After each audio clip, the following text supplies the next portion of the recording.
Hello बच्चों, let's see this question. Let M be a 2 by 2 symmetric matrix है। हमारे पास जो एम दिया है, एक मैट्रिक्स दिया है 2 by 2 का है, ठीक है, सिमेट्रिक मैट्रिक्स है विद इंटीजर एंटिटीज। इसमें क्या है, सारी इंटीजर एंटिटीज हैं।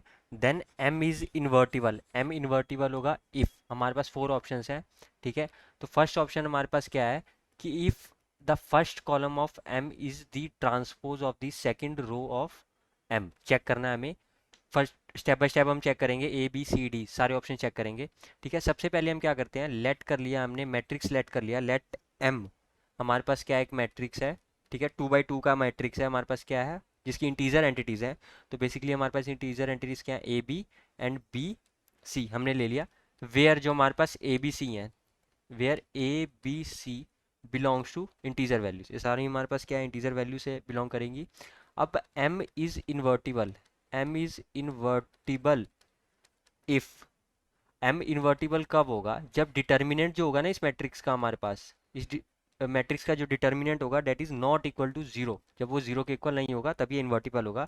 विच means A C minus B square is not equal to zero होना चाहिए, तब ये क्या होगा हमारे पास, इन्वर्टिबल होगा ये मैट्रिक्स। तो सबसे पहले हमारे पास क्या है, जो फर्स्ट ऑप्शन है उसके लिए हम चेक करेंगे कि जो फर्स्ट क्या था हमारे पास, कि फर्स्ट कॉलम जो था ना, first column of M is the transpose of second row of M, ठीक है, ये हमने चेक करना है।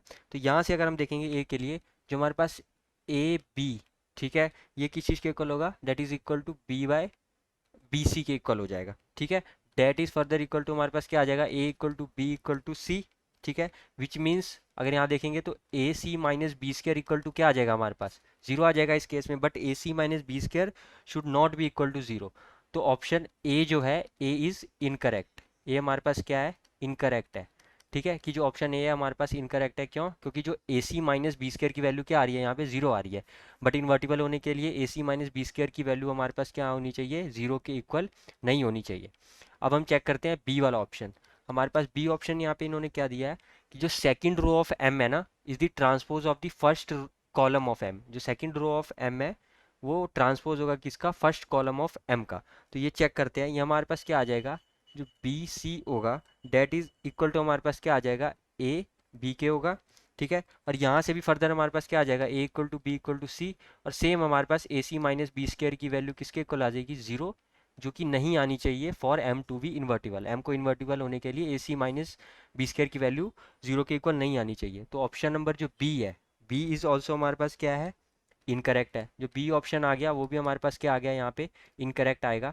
अब ऑप्शन नंबर हम क्या, कौन सा चेक करेंगे, सी के लिए। तो सी में इन्होंने क्या बोला है, M is a diagonal matrix. M हमारे पास क्या है, डायगोनल मैट्रिक्स है विद नॉन जीरो एंट्रीज, ठीक है। इसकी नॉन जीरो एंट्रीज है in the main diagonal. Main diagonal में इसकी जो एंट्रीज है वो हमारे पास क्या है, नॉन जीरो है।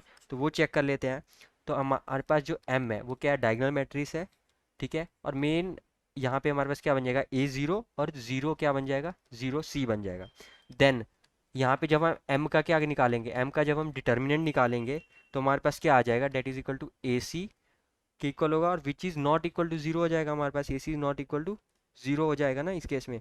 Therefore M is, M हमारे पास क्या होगा, एम इज इन्वर्टिबल। इस केस में हमारे पास क्या हो जाएगा, एम इन्वर्टिबल होगा जब एम क्या होगा, एक डायगोनल मैट्रिक्स होगा, ठीक है। और मेन डायगोनल में हमारे पास जो उसकी एंट्रीज क्या हो जाएंगी, नॉन जीरो एंट्रीज होंगी, ठीक है।